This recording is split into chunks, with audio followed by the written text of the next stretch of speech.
palais, car le prince qui ne naîtra jamais rendra les têtes rasées désespérées. L'accouchement du jeune prince fut en effet brutal, sa mère décéda. Les moines, donc les têtes rasées, avaient raison de s'inquiéter car le conflit entre les catholiques et les protestants dégénérait.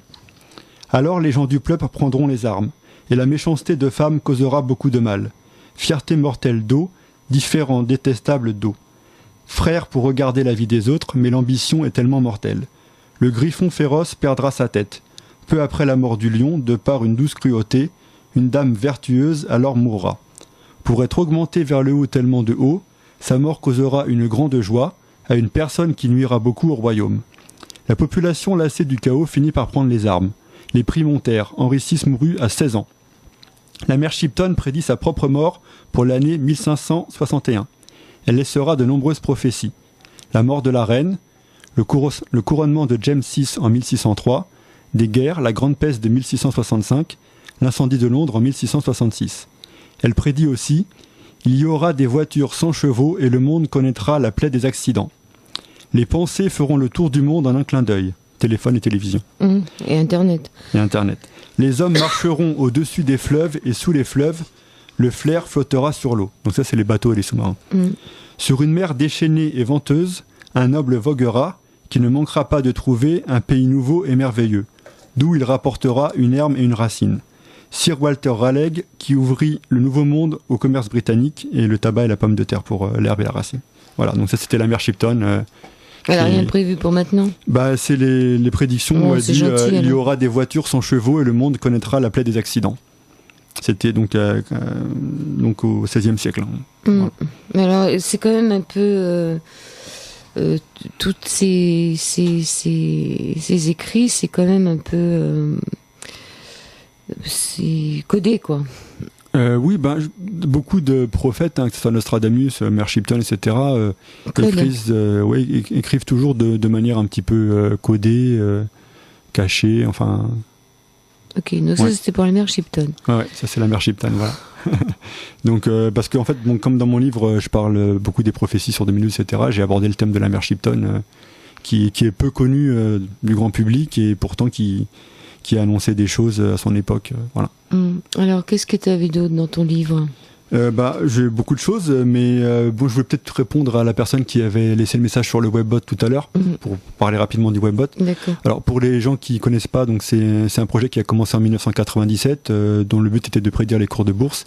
Et puis en 2001, ils ont prédit avec 60 à 90 jours d'avance le 11 septembre. Donc c'est à partir de là qu'ils ont commencé à dire peut-être notre logiciel, au lieu de faire des cours de bourse, il peut aussi servir à autre chose. Et en fait, au début d'année, ils ont annoncé 6 grands tremblements de terre de magnitude 8 ou plus. Et là, donc avec le séisme au Chili de magnitude 8.8, ils ont annoncé que c'était le premier. Donc il n'en reste plus que 5. Voilà, des 6 qu'ils avaient annoncés.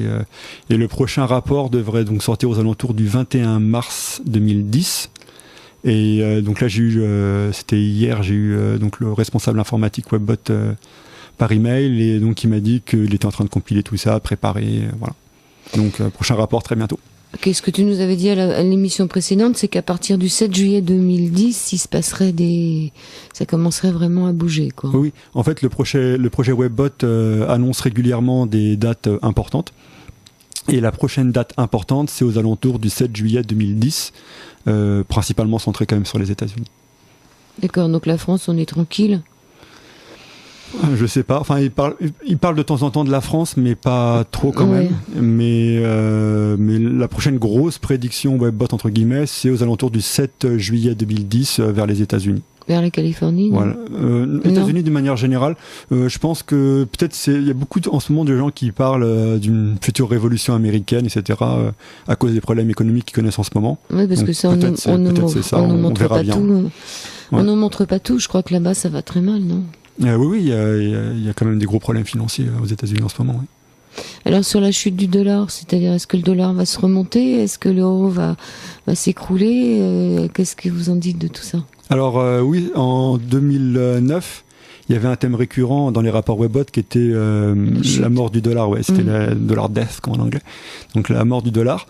À l'heure actuelle, c'est vrai qu'il y a eu une période où donc l'euro a pris de la valeur par rapport au dollar, mais là, au moment où on se parle, donc en ce mois de mars 2010, ça remonte. Ouais, voilà, c'est le contraire qui est en train de se passer. Donc peut-être ça va. on va retrouver un taux un peu plus proche entre l'euro et le dollar. On verra bien. Et puis, sinon, donc sur 2012, il y a la grande prophétie Webbot où ils annoncent cataclysme et renversement d'épaule, mais c'est surtout pour je dirais, la communication, etc. Je pense que c'est toujours les mêmes blagueurs que tout à l'heure. Ce ne sont pas des blogueurs, mais des blagueurs. Avec plein de bruit derrière. Alors, qu'est-ce qu'il y a d'écrit? Alors oui, il y a quelqu'un qui vient de nous envoyer un message. Prédit, alors, qui prédit? Mais qui prédit, voilà. Alors, le projet Webbot, c'est 2 personnes. Donc, George Ure, qui est un conseiller financier, et Cliff High, qui est en fait un analyste programmeur qui a travaillé pour une très grosse boîte informatique américaine dans la décennie précédente. Voilà, donc c'est 2 Américains qui possèdent ce logiciel. Voilà, ils prédisent d'après un logiciel. Hein. C'est pas dans le mar de café, ni dans un jeu de cartes, ou c'est pas la mère Clipton. Ils prédisent pas suivant des... Ils prédisent d'après des données. Les résultats qu'ils obtiennent avec leur logiciel. Oui. Voilà. Sinon, effectivement, les prédictions précédentes, c'était la panne électrique dans le nord-est des États-Unis en 2003, le tsunami en 2004, l'ouragan Katrina en 2005. Ils avaient indiqué pour le 7 octobre 2008 un point pivot historique plus significatif que le 11 septembre, avec génération d'une grande émotion. Donc bon, là, le 7 octobre 2008, on n'a pas eu grand-chose à part une baisse à la bourse de Paris. C'était le 6 octobre et le 8 octobre, quand même, on a eu une grosse baisse sur les journées. Et puis, sinon, sur fin 2008, ils avaient annoncé le 12 décembre 2008 un énorme tremblement de terre du côté de Vancouver. Donc voilà, on pourra aussi en reparler parce que j'avais fait un article là justement au mois de janvier. Mais il n'a pas eu lieu. Non, il n'a pas eu lieu. Oui. J'avais fait un article au mois de janvier où justement il y a eu un tremblement de terre dans le nord de la Californie. Et j'avais fait le parallèle avec un dernier texte Webbot qui avait été publié le 16 janvier. Donc si je retrouve là dans mes notes, parce que j'ai ramené beaucoup de notes ce soir, donc faut que je retrouve ça.